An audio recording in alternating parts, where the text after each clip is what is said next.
Magandang araw po, ito na naman ako, Dexter Works at your service. Salamat sa Panginoon, binigyan tayo ng pagkakataon ng magpagbahagi. Ang gagawin natin ngayon, itong Suzuki Raider J Pro 110. Hinila ito ng customer dito kasi ayaw daw umandar. Tara, ayusin natin.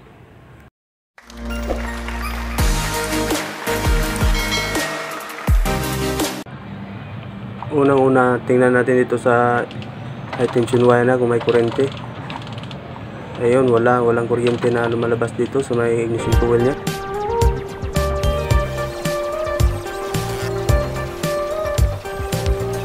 Tapos dito, tinignan ko dito sa may ignition switch niya kasi walang display yung panel board. Tingnan natin yung main source. Tapos nakita ko na sa pag-tester ko, wala siyang kuryente, yung kulay pula galing dun sa fuse at saka battery. Kaya pala ayaw mandar. Kasi maraming titingnan dito pag ayaw mandar. Pwedeng CDI, regulator, or ignition coil.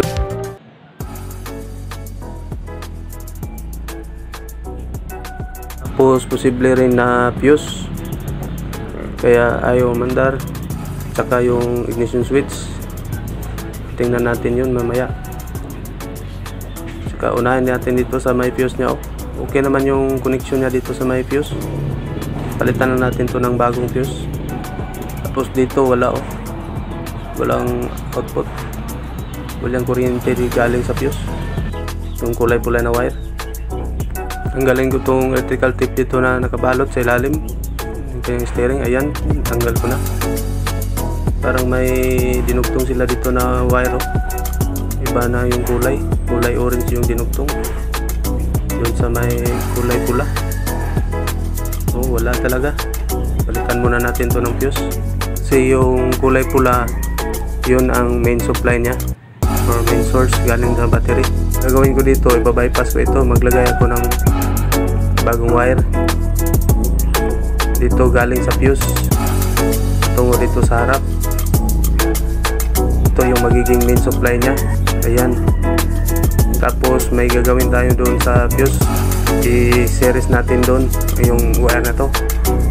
Ayan, pagkabit dito, tinanggal ko muna yung fuse kanina. Tapos yung tinester ko yung dalawa wire dito. Yung isa umiilaw, yung isa hindi umiilaw. Itong kinabitan ko ng wire, ito yung hindi umiilaw. Ayan, para hindi siya magiging direct sa battery. Kasi yung wire na umiilaw, galing yun sa battery direct. At saka yung wire sa fuse box na hindi umiilaw, yun ang kinakabitan ko patungon dito sa harap na wire. Kasi dumadaan sa fuse yun, safety yun. Pag nag-grounded, fuse lang yung masisira, mapuputol. At saka hindi masusunog yung mga wirings. Testira natin to. Ayan, umiilaw na siya. At saka bago na yung fuse. Dito balatan ko ito yung kulay pula dito sa may ignition switch niya kasi dito natin siya ikakabit. Testing nga natin. Ayan, okay na, may display na dito, may ilaw na yung neutral light sa panel board. Tapos ibalik natin yung accessories wire nya, yung sa after switch, yung kulay orange na wire. Siya yung accessories wire ng Suzuki. Positive din na linya ito. Pag sinusi mo, may lalabas na kuryente sa kulay orange.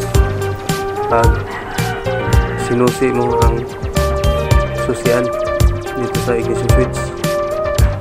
Tapos pag hindi mo sinusi yung kulay pula, may kuryente talaga, steady yun. Ayan, tapos ko na siya nahinang yung main supply nya, yung kulay pula galing dun sa battery. At saka nabalutan ko na rin ng electrical tape yung kulay orange, yung accessories wire nya. At saka nahinang ko na rin. Testing natin to kung may kuryente na lalabas. Ayan, may kuryente na siya. Kanina walang kuryente yun, kaya pala ayaw umandar yun. Tapos mamaya subukan natin itong panda rin. Ayan, malakas na yung kuryente niya. Ilagay muna natin itong kanyang spark plug at saka yung kanyang spark plug cap mamaya para matesting natin. Dito ko pala nilagay yung ground ng test light ko sa may, ayan, nailagay ko na yung spark plug tsaka yung spark plug cap. Subukan natin itong paandarin natin. Ayan, umandar na siya. Kanina pinila to ng may-ari dito kasi ayaw umandar. Ayun, oh, maayos na siya, maandar na. Ayan, aggressive pa siya. Tsaka may display na yung panel board. Tapos i-organize muna natin itong wiring dito. Balutan ko muna to ng electrical tape at para magiging maayos, malinis, tsaka magiging matibay siya. At sa katagalan hindi siya maglo-lose contact at saka hindi papasok yung dumi at saka alikabok dito sa mga wire niya. At tips ko lang para sa mga mag-wiring dyan, kaya ko nilagay yung ground ng test light ko doon sa may cylinder head para malaman ko kung hindi man naputol yung body ground ng engine, kasi may body ground yan. Kasi pag naputol hindi siya iilaw, kaya hindi ko nilagay doon sa battery niya para malaman ko kung okay pa yung contact ng body ground ng makina niya. Ayan, na-organize ko na siya, balutan ko na siya, malinis na siya, oh.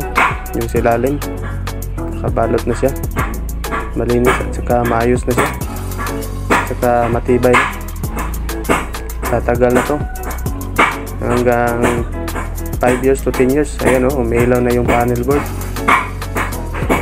Saka dito yung fuse, nabalutan ko na rin ng electrical tape, yung naka-series dito na wire. Saka bago na yung fuse nya.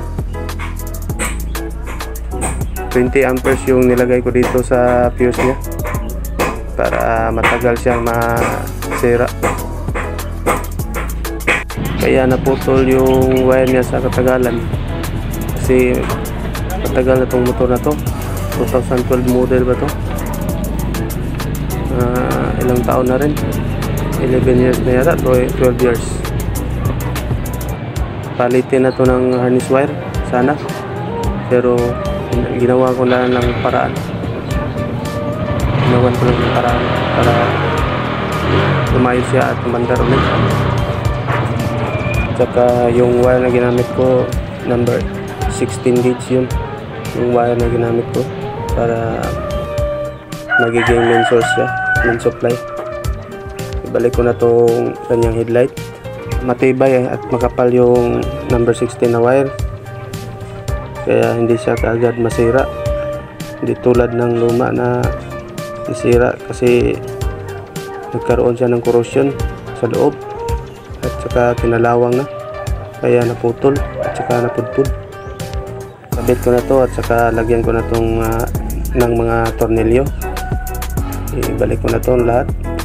Kapag nangyari sa inyo ito, nawala yung kuryente, huwag muna kayong bibili ng mga parts, mga pyesa.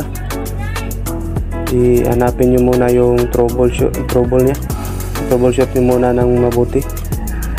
Tulad nito, wiring connection lang pala yung problema doon sa harness wire, naputol.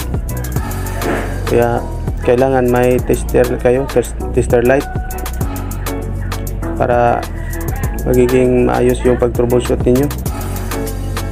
Tsaka maiwasan din ang pagbili ng mga pyesa na hindi magagamit at saka hindi pa sira yung nasa motor, kasi sayang naman yung gastos ng may-ari, lalo na kapag hindi na maaaring isauli or change item lang.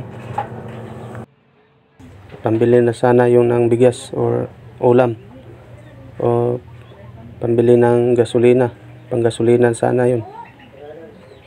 Kailangan talaga na may troubleshoot siya ng mabuti. Subukan natin ulit itong paandarin. Final na to. Ayan, umandar na yung motor mo, sir, ni sir.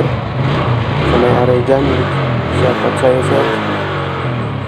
Maraming salamat po sa pagtitiwala at sa lahat ng nanonood, sa nag-like, nag-share at nag-subscribe. Salamat po sa inyong suporta. At sa mga hindi pa naka-subscribe sa YouTube channel ko, hinihingi ko yung suporta nyo. Paki-subscribe naman at paki-share sa mga kilala nyo. At maraming salamat po. Peace out. Pagpalain po kayo ng Panginoon.